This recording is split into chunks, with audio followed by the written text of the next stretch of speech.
తిరుపతిలో తొక్కిసలాట ఘటనపై డిప్యూటీ సీఎం పవన్ స్ట్రాంగ్ గా రియాక్ట్ అయ్యారు. అయితే ఇప్పుడు ఆయననే టార్గెట్ చేసుకుంది వైసీపీ. సోషల్ మీడియా మరింత రెచ్చిపోతోంది.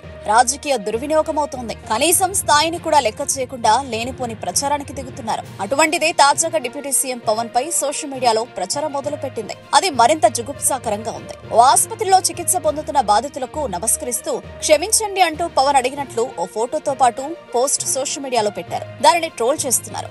దీనిపై రకరకాలుగా కామెంట్లు పెడుతున్నారు. తిరుపతి తొక్కిసలాట ఘటన జరిగిన సంగతి తెలిసిందే. దాదాపు 6 భక్తులు మృత్యువాత పడ్డారు. 10ల సంఖ్యలో క్షతగాత్రులయ్యారు. ప్రస్తుతం ఈ విషయంలో పెద్ద రచ్చ నడుస్తోంది. టీటీడీ ట్రస్ట్ బోర్డు మొత్తం క్షమాపణ చెప్పాల్సిందేనని పవన్ కళ్యాణ్ తేల్చి చెప్పిన సంగతి తెలిసిందే. ఈ తరుణంలోనే పవన్ కళ్యాణ్ ఫోటోను ఇలా మార్పింగ్ చేసి సోషల్ మీడియాలో పోస్టు చేశారు.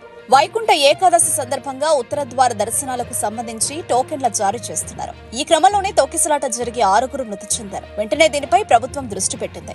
3 మంత్రులతో కూడిన బృందం వెనువెంటనే అక్కడకు వెళ్లింది. అటు తర్వాత సీఎం చంద్రబాబు వెళ్లారు. ఉన్నత స్థాయి సమీక్ష ఏర్పాటు చేశారు. అధికారులపై ఆగ్రహం వ్యక్తం చేశారు. ఒకరిద్దరు అధికారులపై బదిలీ వేటు వేశారు కూడా. అటు తర్వాత డిప్యూటీ సీఎం పవన్ తిరుమల వెళ్లారు. పరిస్థితిని పరిశీలించి ఈవోతో పాటు అడిషనల్ ఈవో సైతం బాధ్యత తీసుకోవాల్సిందేనని హెచ్చరించారు. అంతటితో ఆగకుండా ఒక బాధ్యతాయుతమైన డిప్యూటీ సీఎం గా ఉన్నారు కాబట్టి క్షమించాలని రాష్ట్ర ప్రజలను కోరారు. అలాగే అత్యవసర సమావేశం ఏర్పాటు చేసి మృతుల కుటుంబాల పరిహారం విషయంలో తీర్మానం చేయాలని, పరిహారం చెక్కులను సభ్యులు స్వయంగా తీసుకెళ్లి కుటుంబ సభ్యులకు ఇవ్వాలని సూచించారు పవన్. మరోవైపు నిన్న పిఠాపురంలో పర్యటించారు పవన్ కళ్యాణ్.